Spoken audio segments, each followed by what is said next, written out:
Assalamualaikum warahmatullahi wabarakatuh. Selamat malam dan salam sejahtera untuk semuanya. Bismillahirrahmanirrahim. Negara hukum menempatkan hukum sebagai rujukan utama untuk memastikan hadir rasa keadilan, memberikan kebermanfaatan, dan memberikan kepastian kepada semua. Ini harus dipegang teguh oleh pemegang kekuasaan, baik yang di puncak dan seluruh jajaran. Tapi apa yang terjadi? Banyak aturan ditekuk sesuai dengan kepentingan yang sedang memegang kekuasaan. Apakah ini akan diteruskan? Tidak. Ini harus diubah. Ini harus dikembalikan. Kemudian kita menyaksikan betapa pada hari-hari ini tatanan ketika kita menyelenggarakan pemerintahan sering tidak sesuai dengan prinsip-prinsip hukum yang kita pegang. Karena itulah kami melihat perubahan ini harus kita kembalikan.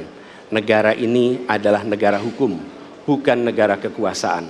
Dalam negara hukum, kekuasaan diatur oleh hukum. Dalam negara kekuasaan, hukum diatur oleh penguasa. Dan kita tidak menginginkan itu terjadi. Pada saat ini, kalau kita lihat hukum itu harusnya tegak begini. Inilah hukum. Dalam kenyataannya, dia bengkok. Dia tajam ke bawah, dia tumpul ke atas. Dan kondisi ini tidak boleh didiamkan, tidak boleh dibiarkan, dan harus berubah. Karena itu kita mendorong perubahan. Mengembalikan hukum menjadi tegak kepada semuanya. Dan bila kita saksikan hari ini, ada satu orang milenial bisa menjadi calon wakil presiden. Tetapi ada ribuan milenial, generasi Z, yang peduli pada anak-anak bangsa, yang peduli pada mereka yang termarginalkan. Ketika mereka mengungkapkan pendapat, ketika mereka mengkritik pemerintah, justru mereka sering dihadapi dengan kekerasan, dihadapi dengan benturan, dan bahkan gas air mata. Apakah kondisi ini akan dibiarkan? Tidak, kita harus lakukan perubahan. Oleh karena itu, kami memperhatikan ini sebagai hal-hal yang mendasar. Yang tak kalah penting, ini kedua nih, yang tak kalah penting. Kita menyaksikan pada saat ini, ada peristiwa seperti peristiwa Ibu Mega.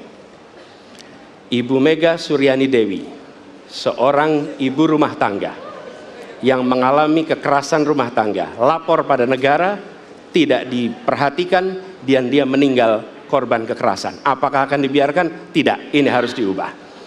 Dan tidak kalah penting, hadir bersama saya di sini ayahnya Harun Ar-Rasyid.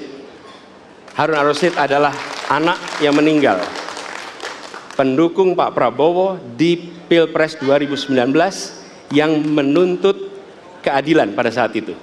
Protes hasil pemilu. Apa yang terjadi? Dia tewas sampai dengan hari ini tidak ada kejelasan. Apakah ini akan dibiarkan? Tidak, ini harus diubah.